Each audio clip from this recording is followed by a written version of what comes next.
কোনোভাবেই ডেঙ্গুর লাগাম টেনে ধরা যাচ্ছে না। ভয়ঙ্করভাবে ছড়িয়ে পড়ছে দেশজুড়ে। নিঃস্ব হচ্ছে এক একটি পরিবার। তারপরও ডেঙ্গুর বাহক এডিস মশা নিধনে টনক নড়ছে না কর্তৃপক্ষের। রোগী ও স্বজনদের অভিযোগ, নিজেরা যতটুকু সম্ভব সাবধানে থাকলেও কর্তৃপক্ষের তেমন উদ্যোগ দেখা যাচ্ছে না। আরও জানাচ্ছেন বিপুল দেবরায়। গরম বিদায় নিয়ে প্রকৃতিতে শীতের আগমন ধ্বনি, তবে দেশজুড়ে ডেঙ্গু বিস্তারের কোনো পরিবর্তন নেই।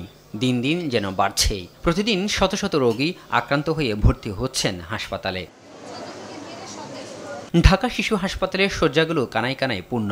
শুধু রাজধানী নয়, রোগী ভর্তি হচ্ছে দেশের বিভিন্ন জেলা থেকে। আমি প্রথম মানিকগঞ্জ মেডিকেলে ভর্তি ছিলাম, ওখানে 2 দিন রেখে অসুখ বেশি হয়েছে, পরে আমার এখানে পাঠাই দিছে। আমি আসছি লক্ষ্মীপুর রায়পুর থেকে, এই জায়গায় আসছি বুধবারে। হয়তো এমন অবস্থা হয়েছে, আমরা আরো বাগাইতে পারতাম না ওরকম ইয়েতে, এখানে আনছি তো আল্লাহর রহমতে একটু ভালোই আছে। কোনো পরিবারে 2 থেকে 3 জন সদস্য আক্রান্ত হয়েছেন। তাদের অভিযোগ, এডিস মশার নিয়ন্ত্রণে কর্তৃপক্ষের অবহেলার বলি হচ্ছেন তারা। সব জায়গায় নোংরা পানি, ওরকম সিটি কর্পোরেশনরা ওরকম আর কি করতেছে না যে পরিবেশটার একটু ভালো করুক, ওরকম কোনো কিছুই দেখতেছি না। এর জন্য বাচ্চারা এত অসুস্থ হচ্ছে, আর ডেঙ্গুটার পরেই আরও রোগ ধরা দিচ্ছে। আমার বাচ্চার বাবা এবং আমার বাচ্চা দুজন ডেঙ্গু আক্রান্ত। এই যে আমার বাচ্চাটা বেডে বসে কাতরাচ্ছে, আমার যে এই যে হাজার হাজার টাকা আমি খরচ করতেছে, আমার বাচ্চার ইনজেকশন পুশ করতেছে, আমার বাচ্চা ব্লাড নিতেছে, আর কত পরিমাণ কষ্ট হইতেছে তাদের কারণে।